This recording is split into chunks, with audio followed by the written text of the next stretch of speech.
Hello students, today we are going to study the second lesson of geography, physical features of India, and this is the second part of the lesson. In the earlier video, part 1, we had studied two physiographic divisions, the Himalayan mountain ranges and the northern plains. And in this video, we are going to cover the Peninsula Plateau. The Peninsula Plateau. A plateau is a highland, a tabletop sort of a land structure which is raised from the other parts and slightly flat on the top.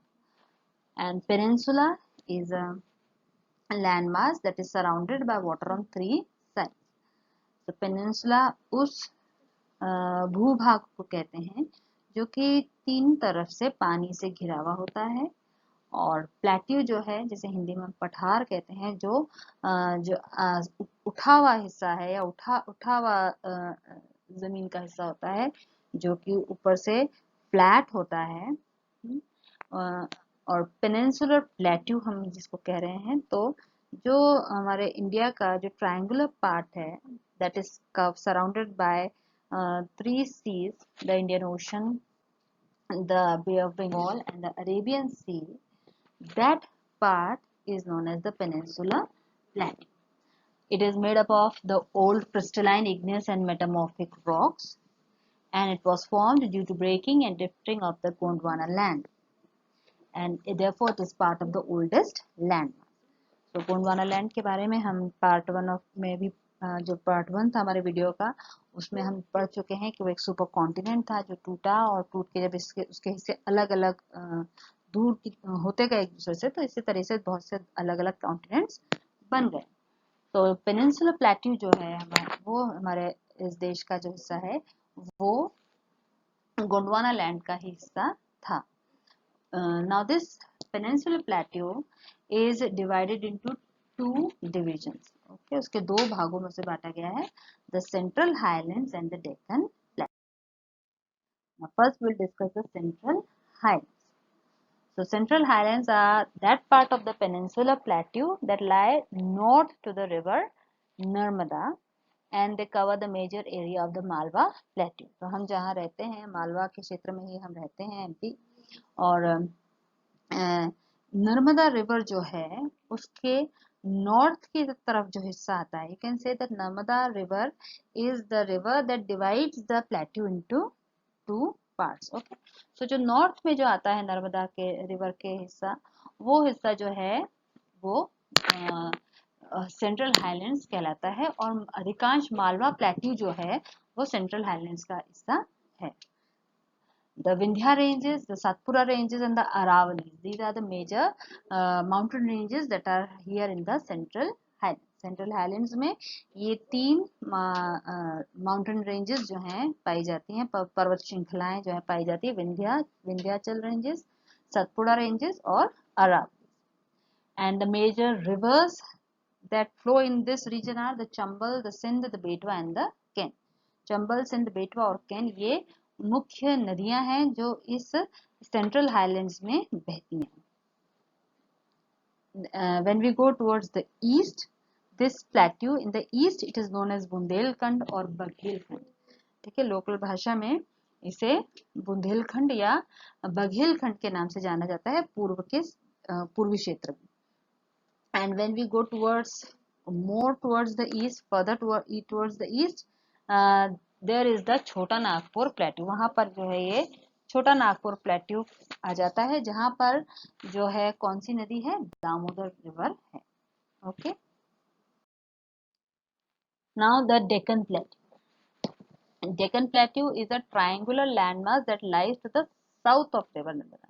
तो जहां Narmada river के north में central highlands है, Narmada river के south की तरफ Deccan plateau पड़ता है. Okay, and in the Deccan Plateau, Satpura ranges are there.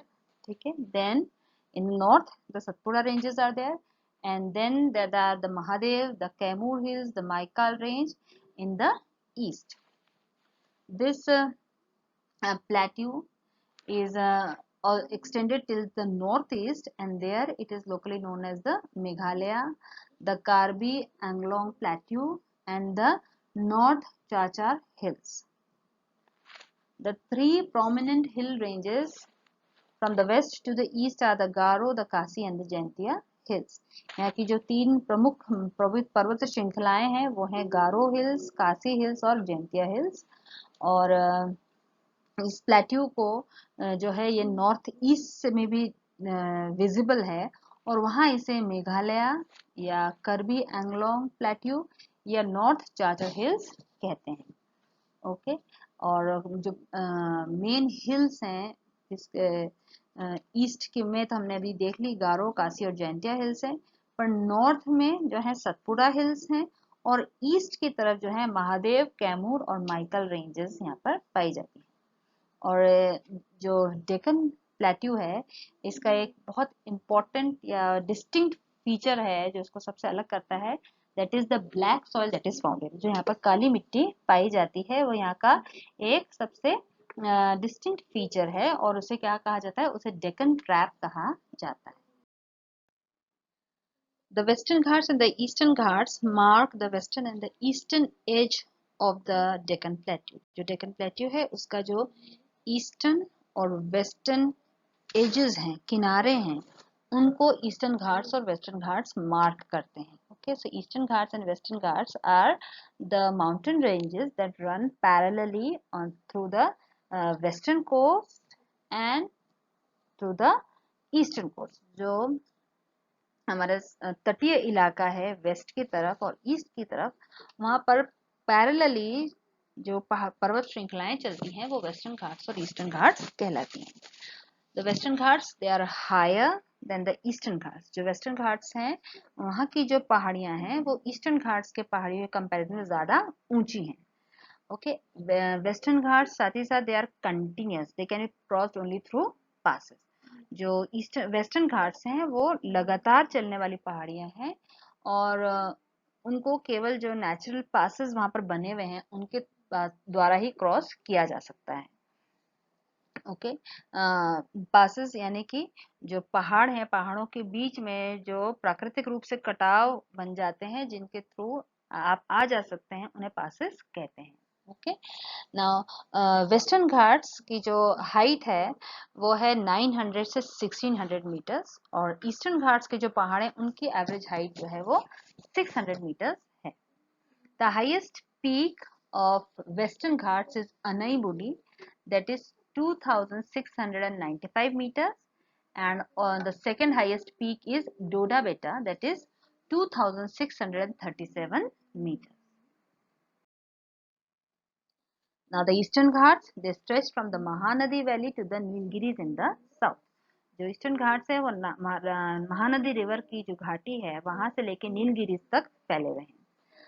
The eastern ghats are discontinuous and irregular. जहाँ वेस्टर्न घाट्स जो थे वो कंटिन्यूस थे, जो ईस्टर्न घाट्स हैं वो डिसकंटिन्यूस है, यानी कि ये लगातार चलने वाली पहाड़ियां नहीं हैं, बीच बीच में ये पहाड़ियां रुक जाती हैं। और रुकने का कारण क्या है? Because there are rivers that are flowing into the bay of Bengal.